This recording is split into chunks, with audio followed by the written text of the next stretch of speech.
purpose of this video is to show the capabilities of these 7 different software applications to interoperate. So I'll explain this as I'm demonstrating. So fundamentally, let's see. This is what I'm trying to show. So 2 things. First, the functionality or the feature in this column and the software in this column, and every one of these interoperates at the XBRL level. These interoperate at the standard business report model logical level in Excel format, and then these capabilities here for using the entire framework and these categories of rules are supported where you see green. This light green means there's some support, but it's not fully supported.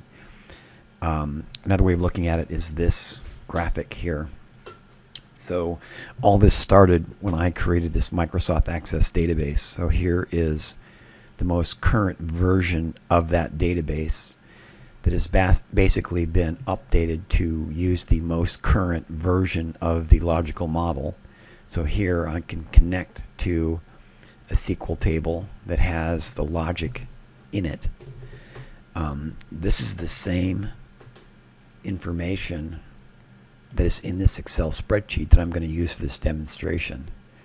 And I can make this available to you. Anybody can repeat this demonstration. So I'll just get right into it. Here is a version of Luca that was implemented to support the Seattle method. I'm going to create a report.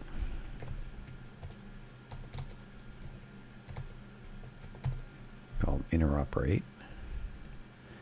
It's a new report. I'm going to upload that Excel file that I showed you. So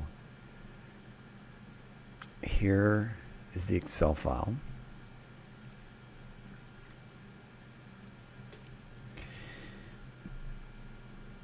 It is reading that Excel file, converting it into JSON, and then uploading it into the logical model of this application. So what I've done now is it's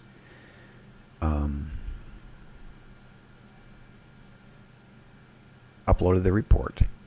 I could show you the rendering, but this is being worked on right now. It's not working correctly. So I can now generate this report, generate XBRL.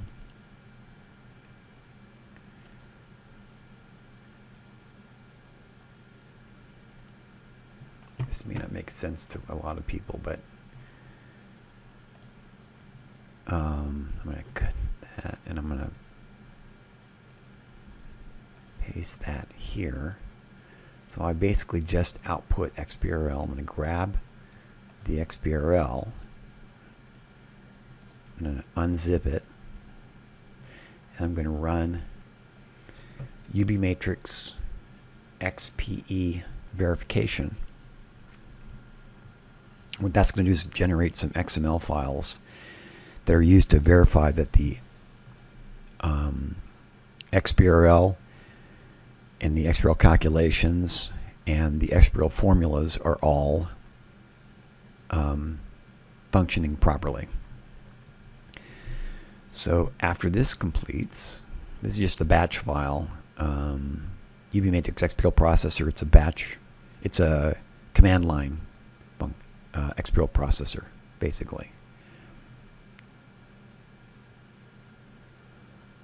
So there it is verified. There are no errors. I can tell by the messages. Oops. So now it generated these files. So here is an XML file. This is XBRL formulas. Okay, so that's all. Everything is correct. And I can tell by the file size that everything is verified correctly. So there's the instance verification. Everything is fine.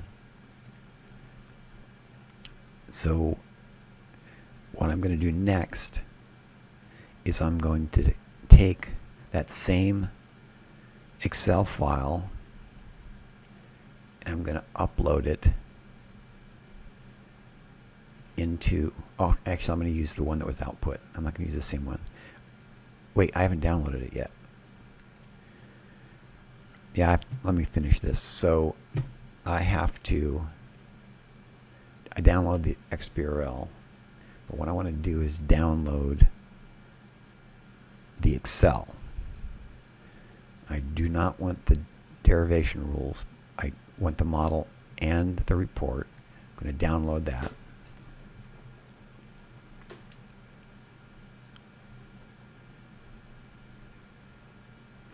So I've basically round-tripped the Excel. I've imported Excel, and now I've output Excel. I'm going to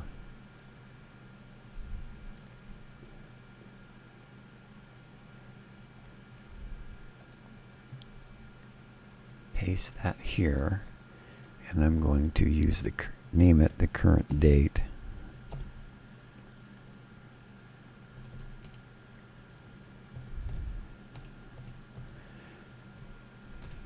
So now I've round-tripped the Excel. I'm going to take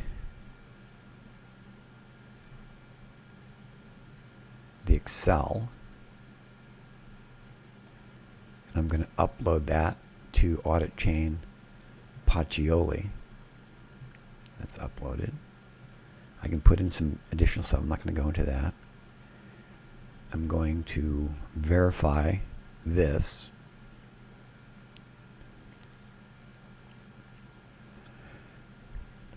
It's taken the Excel and it's converting it into XBRL, and I should get a clean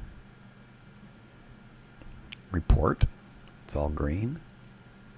Everything is cool. Notice that I'm not verifying these things yet because I'm not feeding it that information, but it can process that correctly. So here you see the report. So I'm now going to go to Audit Chain Luca, which is part of the Audit Chain suite, and I'm going to create a new report.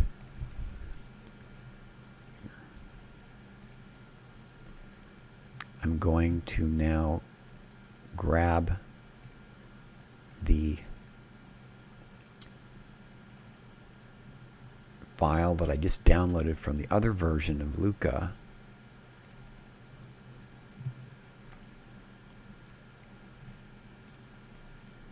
I'm going to upload that.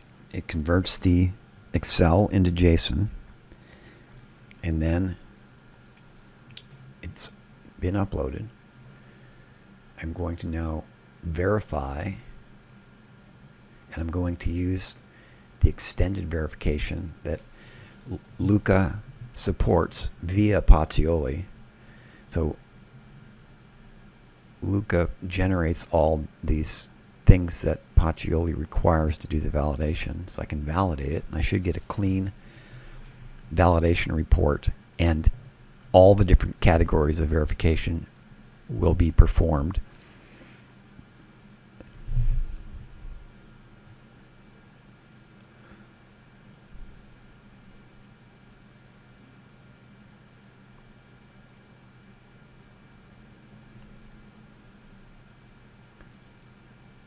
There you go. Everything's cool. This is the XBRL instance that was generated. I'm going to take this XBRL instance. I'm going to load it into a rel.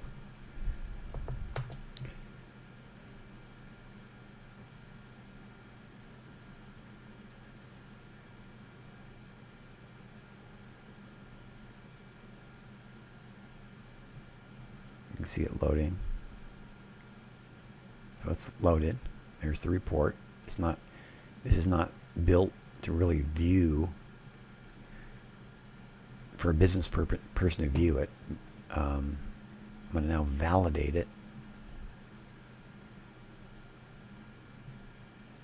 Everything is valid, no errors from RL. I'm now going to take that same report, the XBRL instance, I'm going to load it into Tesseract.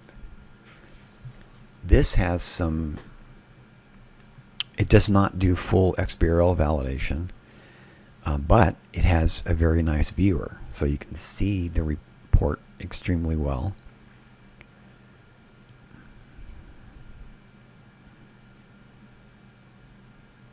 So there's the balance sheet, the income statement. I can pivot this, changes in equity, prior period adjustment, so I need to get rid of that. The application can do that, it just doesn't do it yet. So the variance, I'm going to pivot that this way, so it makes it look better.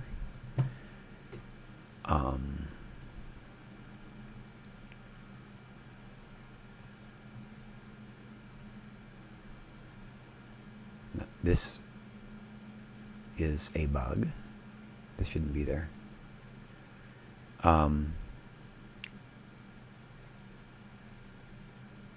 know why that's there. Okay. That's a bug. So there's Tesseract. So there's some warnings, but I know why that's occurring also. Not a big deal. So now I'm going to take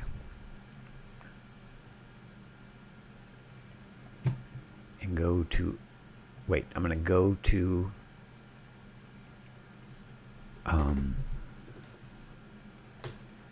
the audit chain version of Luca, and I'm going to generate XBRL, and I'm going to download that XBRL.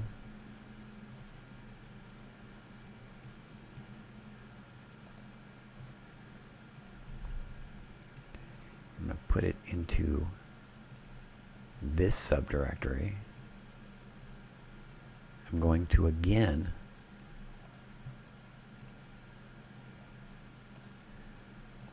verify that everything is okay.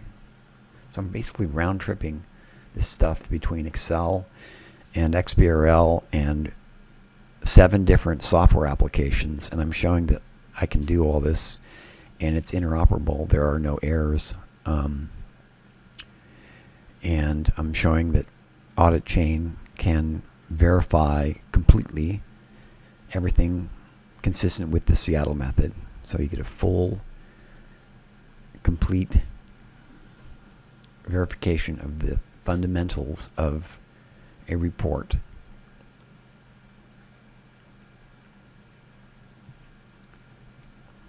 Okay, so again, I don't expect any errors. I've tested this to make sure that it works correctly. So now I run XBRL Cloud, a local version of XBRL Cloud. Again, it generates the files and all these. Again, it says there's no errors. And there's XBRL formulas. Everything is satisfied. So I'm now going to go and grab that file using another software application, XBRL Cloud, and this is a cloud version again. I don't want that one. I want to get the one output by Audit Chain. This is the zip file. I'm going to unload it. I'm going to verify that using the XBRL Cloud Evidence Package.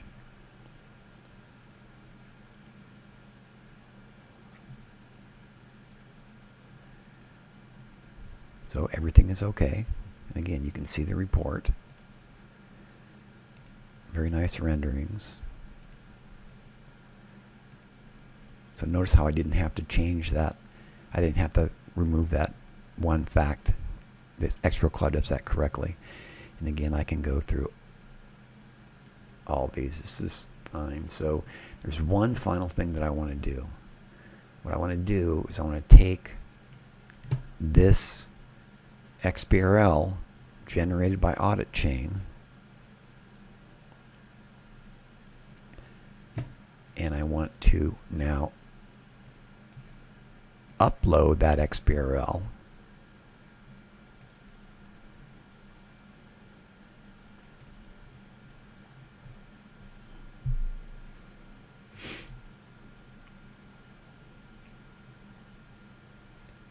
So now it takes the XBRL and it does some adjustments. Here it's grabbing the standard label and it's putting the XBRL into the standard business report logical model, and it's importing, because this application is built using the standard business report model. It's not internally. There's no XBRL, so we can support any format, RDF, graph databases, any format, and everything checks out. And I'm going to call that good.